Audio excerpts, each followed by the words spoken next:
श्रीकृष्ण सांगतात, जो व्यक्ती तुमच्या खऱ्या आणि बरोबर बोलण्याचा पण चुकीचा अर्थ काढतो, त्याला सफाई देण्यामध्ये तुमचा वेळ वाया घालवू नका.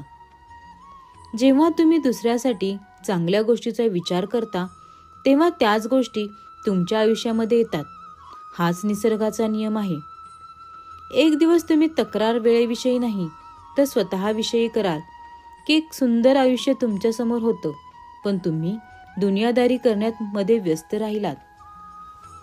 ज्या माणसाला आपल्या आयुष्यामध्ये आपल्या आसपासच्या लोकांमध्ये सगळं वाईट आणि चुकीचं दिसतं, तो माणूस कधीही आनंदी राहू शकत नाही. नेहमी चांगल्या लोकांच्या संगतीत राहा, कारण सोनाराचा कचरा बदामापेक्षा पण महाग असतो. जोपर्यंत तुम्ही समोरच्या व्यक्तीने तुम्हाला इज्जत द्यावी याची अपेक्षा करत राहाल, तोपर्यंत तुमचा अपमान होत राहील. आणि जोपर्यंत तुम्हाला वाटणार नाही की लोकांनी तुमची कदर करावी, तोपर्यंत कोणीही तुमची कदर करणार नाही. कोणत्याही चूक नसलेल्या माणसाला धोका देणं, त्याला मुद्दाम त्रास देणं सगळ्यात मोठं पाप आहे. श्रीकृष्णाने भगवद्गीतेमध्ये जेवणाचे 3 प्रकार सांगितले आहेत: सात्विक, राजसी आणि तामसी. श्रीकृष्ण सांगतात, सात्विक अन्न खाल्ल्यामुळे मन सात्विक होते. राजसी आहारामुळे रोग, दुःख निर्माण होतात. जे तामसी आहार घेतात त्यांचं मन चिडचिड होतं, त्यांना लवकर राग येतो.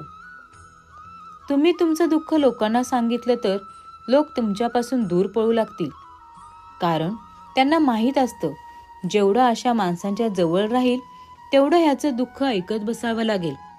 आणि तुम्ही सफल झाले तर लोकांना तेही आवडत नाही. हे जग मोठे विचित्र आहे. दुःखी माणसाची मदत करीत नाहीत आणि सफल माणसाला खुश राहू देत नाहीत. स्वतःला असं कधीही बनवू नका की लोक तुमचा गैरफायदा घेतील. स्वतःला कधीही लाचार बनवू नका.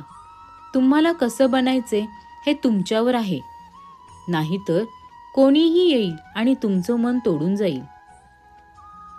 हे कलियुग अर्थ आणि कामाचे युग आहे.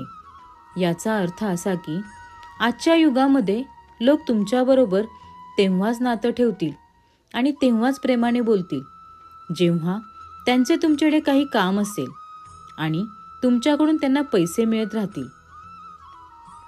श्रीकृष्ण सांगतात, माणसाचा आहार सात्विक आणि संतुलित असला पाहिजे. ज्या व्यक्तीला ही समज नसते की काय खावं, काय खाऊ नये, कुठे खाऊ नये आणि कसे खावे, तो सफलतेपर्यंत कधीही पोहोचू शकत नाही. या जगामध्ये हरलेल्या माणसाच्या आणि अडचणीत आलेल्या माणसाची कोणीही मदत करत नाही. आणि एखादी व्यक्ती थोडी जरी सफल झाली तरीही त्याच्यावर कोणी आनंदी होत नाही. त्यामुळे स्वतःचे दुःख कधीही कोणाला सांगू नका आणि आपला आनंद कोणाच्या समोर व्यक्त करू नका. माणसाने दुष्कर्म सोडून नेहमी सत्कर्म करीत राहिले पाहिजे. जी व्यक्ती स्वतःवर खुश नाही, ती व्यक्ती जगातील कोणतंही सुख मिळाली तरी सुखी राहू शकत नाही.